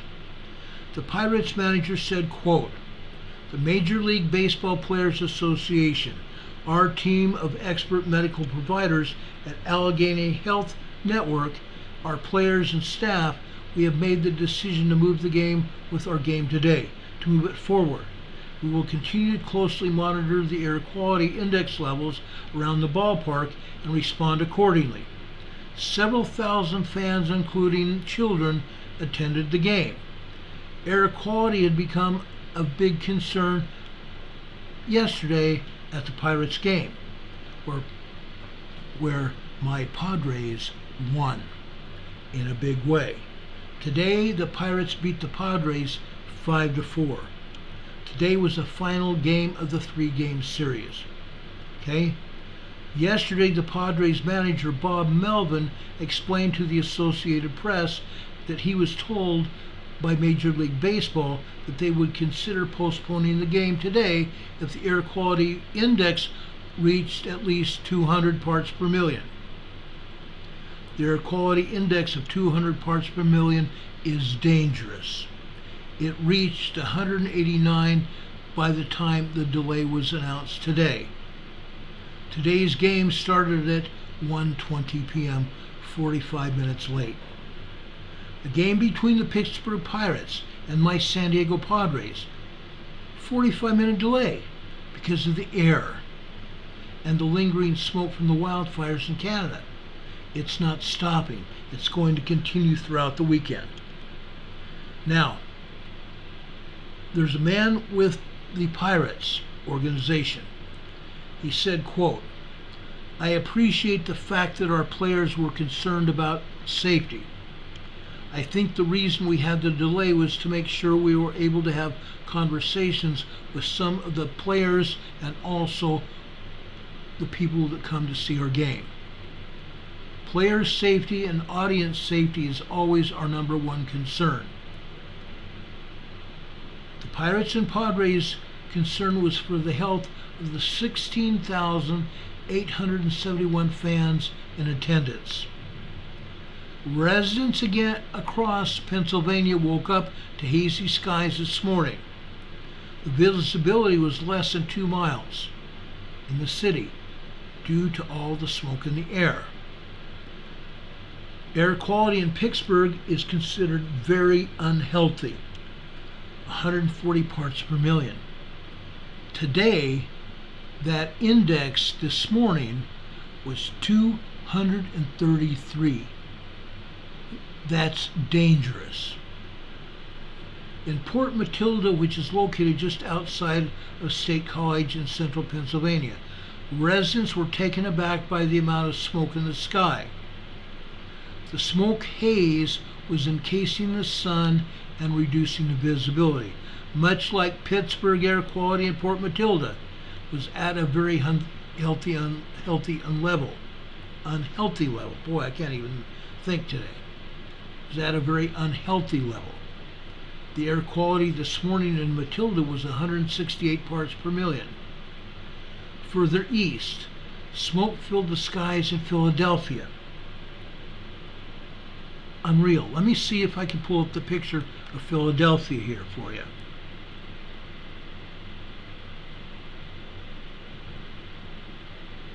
Okay, this is Matilda. This is Matilda, Pennsylvania. 168 parts per million this morning at sunrise. Okay? That's insane. Richard Smith says that town that I said that I'd probably mispronounced and butchered is south of Amherst, Nova Scotia. Far away from him. I'm glad. I'm really glad. Yes, Indiana's still in the red. It's dangerous. It's dangerous. But that was Port Matilda. I thought I had another.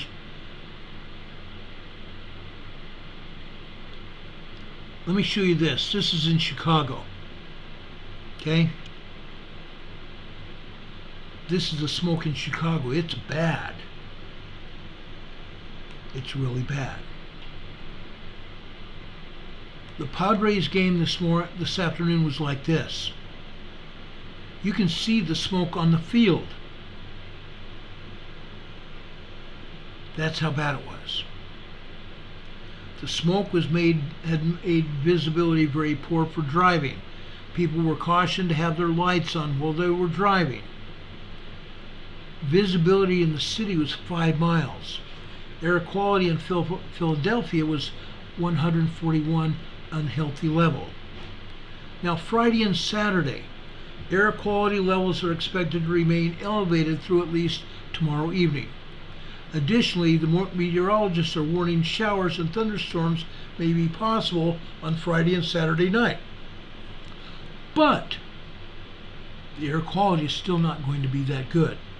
The showers may wash some of the smoke out of the air, but the overall air quality will not be good. A code red air quality alert was issued for Washington, D.C. The Canadian wildfire smoke has caused air quality to reach very unhealthy levels in the nation's capital, prompting a code red air quality alert for the region. Now I think I may have a picture of that as well. Well, this is one for the code red. Let me enlarge this so you can read it. I want everybody to be aware of this because code red may affect you and it may affect us here in North Carolina. The Air Quality Control Board advises the following precautions. Sensitive groups such as people with heart or lung disease, like asthma or emphysema, older adults and children should avoid long or intense outdoor activities, considering rescheduling or moving your activities indoors. Healthy individuals should limit long or intense outdoor activities as well. Healthy individuals. Okay? That's pretty bad. Code red. Stay indoors. I thought I had a picture in Washington, D.C. because it was really bad there. I guess I don't. No, I'm sorry, I don't have one in Washington, D.C. I was sure I did.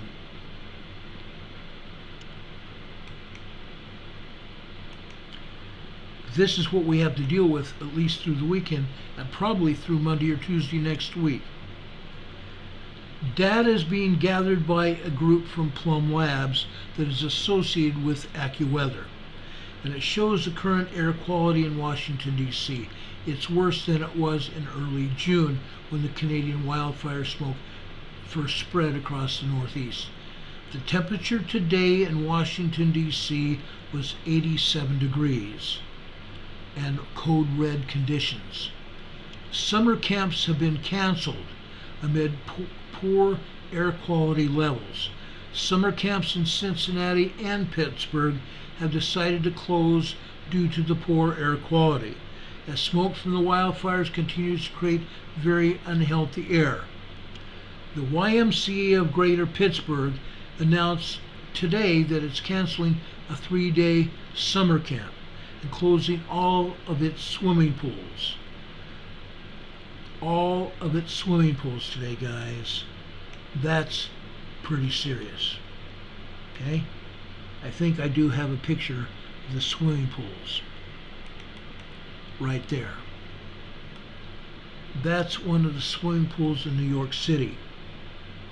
I knew I had a picture of New York City. Okay? This is very typical up and down the entire East Coast. And it's not going to get any better. Okay?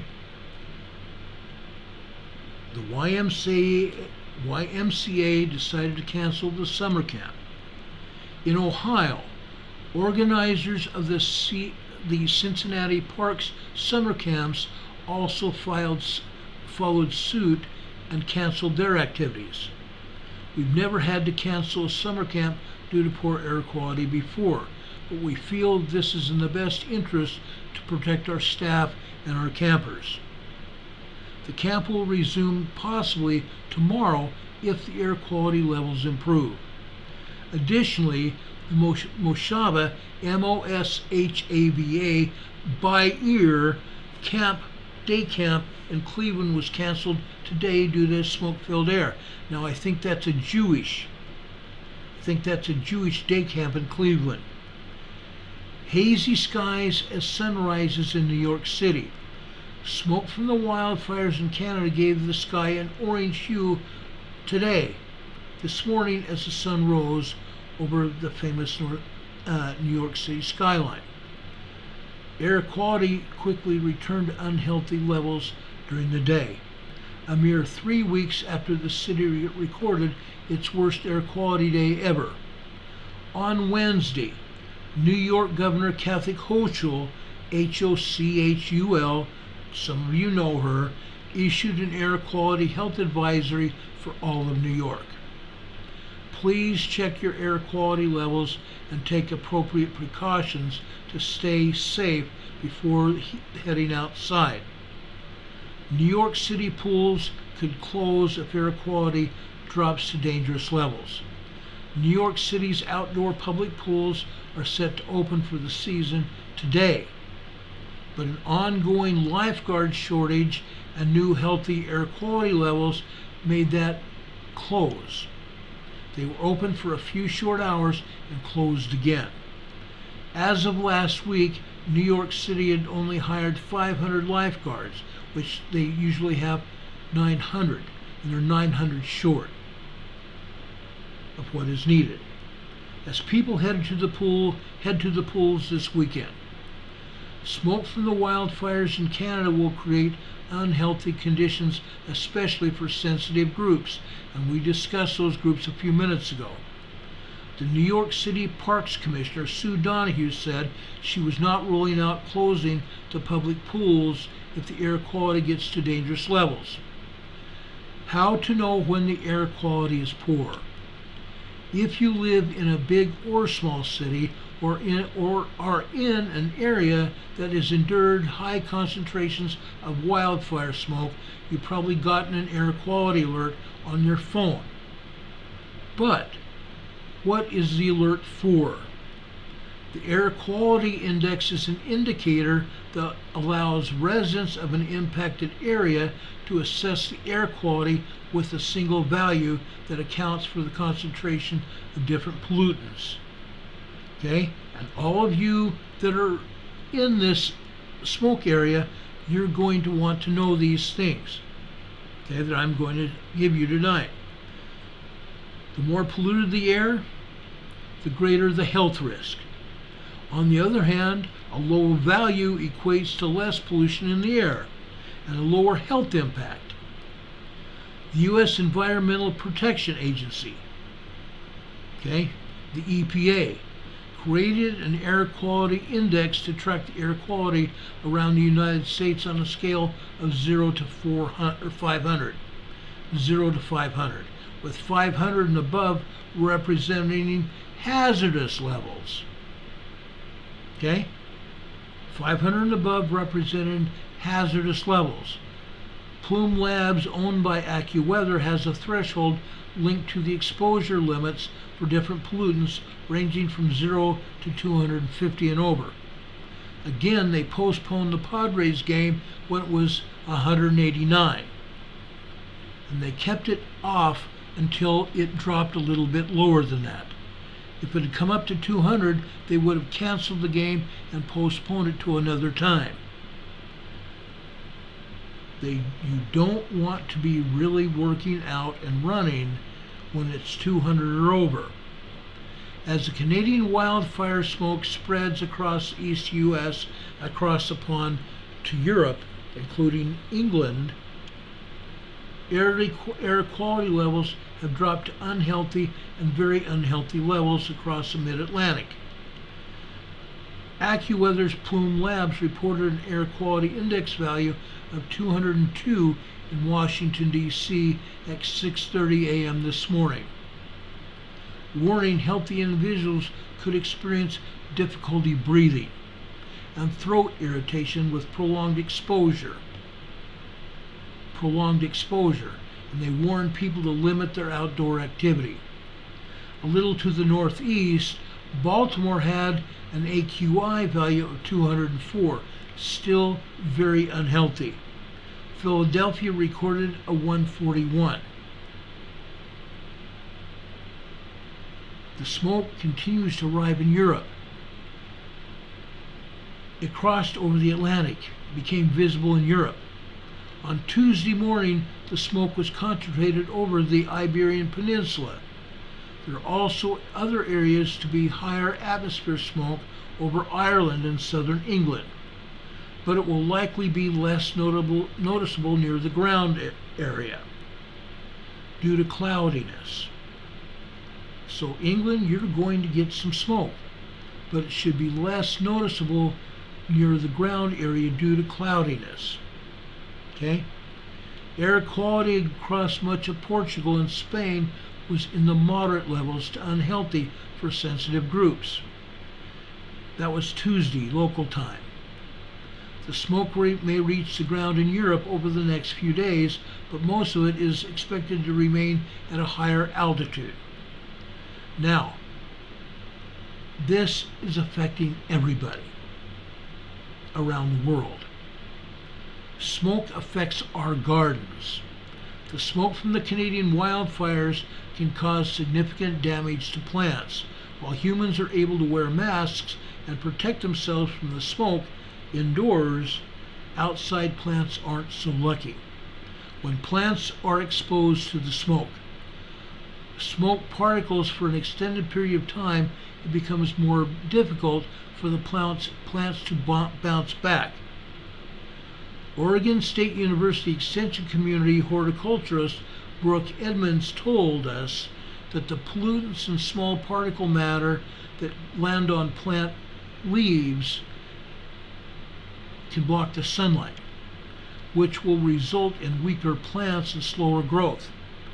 Continued exposure can also affect the leaves and other plant life, disrupting the ability to take up nutrients. So what you need to do is heavily go out there with a spray bottle and spray them with water, washing off the leaves to make sure your plants stay healthy. Go up with a spray bottle, not really heavy duty spray from a hose unless you can get really light spray from your hose. Most plants will pull through, but it is vital to keep an eye on your plants for the rest of the summer and give them tender, loving care, because these events can add to the general stress of plants. Now, I want to talk about our pets. are four-legged and two-legged creatures that are our children. When air quality levels worsen due to wildfire smoke, it's not just for people who are at risk. Wildfire smoke can be just as dangerous for pets as it is for humans. Dr. Gabrielle Fadel, the director of primary care at Bond Vet Clinic in New York, said exposure to polluted air for pets can have profound impact on an animal's health.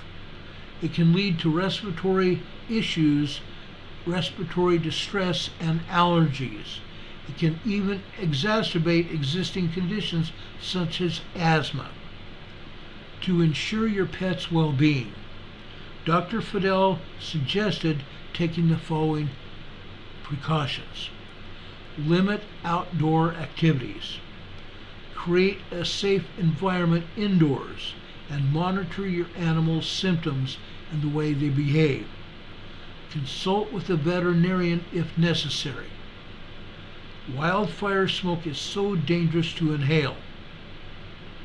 It contains very tiny particulate matter, 2.5 micrometers, the tiniest pollutant about 1/120th the width of a hair. Yet those are also the most dangerous. When inhaled, it can travel deep into the lung tissue and enter the bloodstream. Smoke entering the bloodstream. When the result of burning trees and grass is inhaled, a person breathing in this air that is just smoke and ash is toxic. Toxins and fumes are added to the harmful mix when other things burn, like plastic from house fires. If you're close to the fire, you're going to be exposed to carbon monoxide, which poisons your red blood cells and interferes with oxygen intake into your body, as well as nitrogen dioxide, which dissolves in the airway lining fluid to generate a powerful acid that hurts your airways. Dr. Brian Chrisman, a volunteer spokesman for the American Lung Association, said, "Of particular concern is the inhalation of the tiny particulate matter. These are small enough to be carried into the alveoli, A-L-V-E-O-L-I.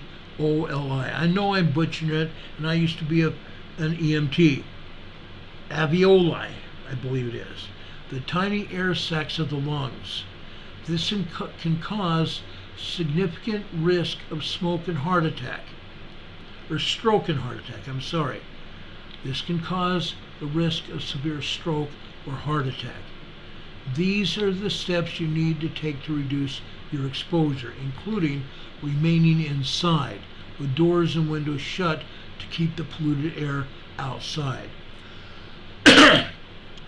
Keeping windows closed and set the air conditioning to recirculate mode while in the car.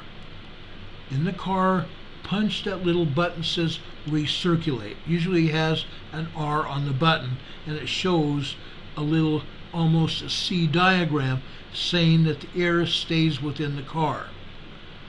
Hit that. So the air is only recirculating inside the car. That's a good thing, because your air conditioner is not going to work as hard because it's not pulling in all that pollutant matter in the air outside. It's also not pulling in heat. It's only recirculating the air inside your car cabin, your truck cabin. So the air conditioner does not have to work as hard. You're still staying relatively cool, but you're not also breathing in polluted air. Okay? Wear an N95 or a KN95.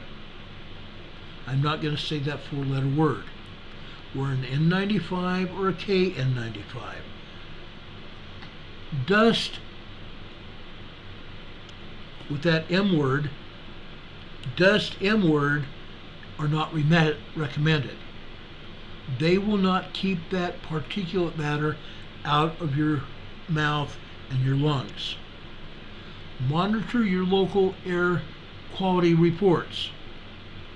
Use a HEPA air filter in your home to help reduce the risk of smoke exposure. Does anybody have a question about anything that we've spoken about tonight? I want to take any questions that you might have. This is a dangerous condition. Okay? Richard Smith says, I'm trying to modify my old Canadian military gas face cover. I've done that too. I've got 3 face covers here. Okay? Anybody else have any questions? NanoGaf says, my backyard bird feeders are experiencing a feeding frenzy. Go figure. Just filled them yesterday. I would recommend you keeping your bird feeders and also your water for the birds and other animals that you have outside. Keep that changed on a very frequent basis.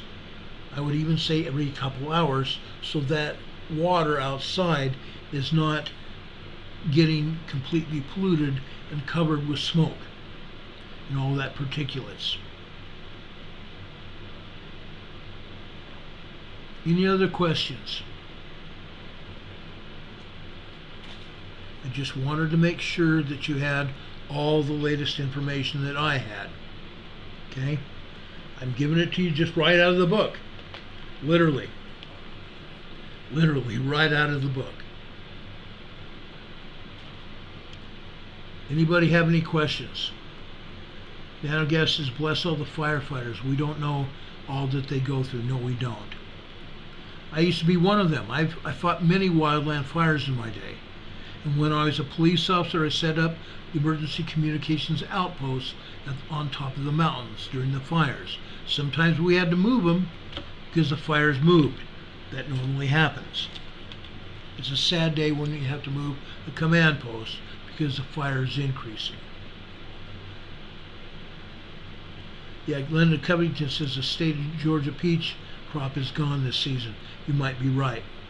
I'm hoping that we will have some Georgia peaches. Quite honestly, if you don't already know, guys, Georgia peaches are huge. They're beautiful. They're wonderful. They're juicy. With all this smoke, it's pretty bad. Oh, thank you, Kromalots. Gonna send me some rocks tomorrow. That's awesome. Thank you so much. Richard Smith says, we'll have to wear my World War I helmet with that face cover. Oh, that's hot. That's hot. One summer we had a riot when I was in Denver, and I was there in a gas mask, and I was sweating and running and arresting people and trying to keep myself out of the tear gas we had fired into the crowds. Big, huge gang riot downtown Denver back in the day. Not fun wearing a gas mask. I did it in San Diego too. I wore gas masks quite a few times in San Diego. Lamb's Light says they were charging $45 for a half bushel in Georgia. Holy crud, that's expensive. Looks like I'm not going to be able to can any peaches this year. I was trying to think maybe I'd do that. But that price is huge. PJ is asking, is there any progress stopping the fire? Very little. From the reports that I've gotten out of British Columbia and out of Nova Scotia, very little change. And I'm going to try to get hold of my buddy up there and see what we can find out from him, because he lives there. He lives in Terrace, British Columbia, and he's a great man. He really is. I appreciate Barry Prince very, very, very much. He's a great, great man. Lamb's Light says the peaches were $30 at the Asheville Farmers Market. Hey, there's a farmers market Saturday here. I'm going to check them at the farmers market here on Saturday. You got to wake up early. Yeah, $30 at the Asheville Farmers Market, go figure. Yeah. Yes, we're going to keep an eye on these fires. I don't like them either, guys. I've been there. I fought them. It's nasty. Wildfires are just nasty. You can never get into some of these wildfires because of the terrain, and the smoke is so bad. It's not funny. Even when you're wearing a respirator, it's horrible. And I wore the tank on my back and everything else. It was not fun at all. Cramlot says, I can get all kinds of apples in eastern Washington for 150 to 200 a ton. Wow, that's unreal. Vicky K says $30 is still high. Yes, it is. And peach cobbler sounds so good, PJ says. Oh, you better believe it. That's why I kind of wanted to get some peaches. I want to can some peaches so I can have peaches later on during the colder months. I also want some peaches now for peach cobbler and peaches cut up on cereal. Oh yeah. Oh yeah. Lamb's Light tells me go to Imus and Marion. I might do that. I may just do that. Or Irmus and Marion. Cool. And also, you guys also may want to watch out for fruit stands and vegetable stands. If you drive along the highways in your areas, I saw this in Escondido, California. I've seen it in Idaho and Utah and Colorado. I've seen it also here in North Carolina. It's everywhere. You can go to these fruit stands and vegetable stands and get all sorts of good deals, better than you can get in the stores for the most part. There was only one fruit stand I saw over in Valdese, where my post office box is, and those people charged an arm and a leg for tomatoes. It was like $3 for a tomato. Sorry, I'm not going to pay that. No way. Oh yeah, a scoop of vanilla ice cream on peach cobbler. There's nothing like that. Lama's Light says strawberries $20 a gallon. They're pretty much gone now. You're right, they are. I've got strawberries. I've harvested like 30 or 40 strawberries out of my strawberry patch so far this summer, and I've got new ones coming on the vine now. It's great. Hyde says, show up the tail end of the farmer's market and you get discounts because they're trying to get rid of leftovers that they didn't sell. That's a good idea too. I've done that before. Anyway, guys, it's getting late. It's 9 p.m. here on the East Coast. I wanted to be done with this by 8, but I knew I wasn't going to do that because I wanted to continue to talk about this wildfire smoke and what you need to do to protect yourselves. That was my primary thought process tonight. Tonight, I also want to share with you a spiritual thought, as I have been doing for quite some time now. I'm going over to the Philippians, Paul's epistle, Paul's letter to the Philippians, in chapter 1, verses 13 through, I want to say verse 13 through, well, 12 through verse 15. Okay? In verse 12 it says, but I would ye should understand, brethren, and he's talking not just to the men but the women. I would that you should understand, brethren, that the things which happened unto me have fallen out rather unto the furtherance of the gospel. Things that happened to Paul have fallen out to other people, so that my bonds in Christ are manifest in the palace and in all other places. And many of the other brethren in the Lord, waxing confident by my bonds, are much more bold to speak, and their word speaking without fear. Some indeed preach Christ even of envy and strife, some also of goodwill. The one preached Christ of contention, not sincerity, supposing to add affliction to my bonds. Never should any of us preach Christ with contention. If there's enough contention out in the world, we should never do that. Preach the Christian message. Preach the Christian message. Doing good to all men. Doing good to all men. in verse 17, actually 16 and 17. The one preached Christ of contention, not sincerely, supposing to add affliction to my bonds. But in verse 17, but the other of love, knowing that I am set for the defense of the gospel. Preach the gospel of love, knowing that we are set for the defense of the gospel. That's what I want to tell you tonight. Okay? It's a beautiful scripture. Now, folks, if you look, I'm not going to read it, but if you look at 1 Philippians verses 1 through 4, you're going to find my true love message for all of you. I do love you very much. Okay? Philippians 1 verses 1 through 4. Linda Covington says, spray your plants with soap to protect them from the bugs and pollution. I agree. Very good idea. Thanks, Linda. Folks, have a great night. I love you all so very much. Love you all so very much. You all are why I do these programs. I'm trying to give you information that you would not otherwise have. And I think we've been able to accomplish that tonight. I try to leave you with something very good to uplift our spirits. We need that. We need that. Folks, I'm going to leave you now. I hope you have a good night and a better tomorrow. If there's anything else that happens tonight, we'll be coming back on air to tell you about it as soon as the information becomes available. Until then, guys, take care.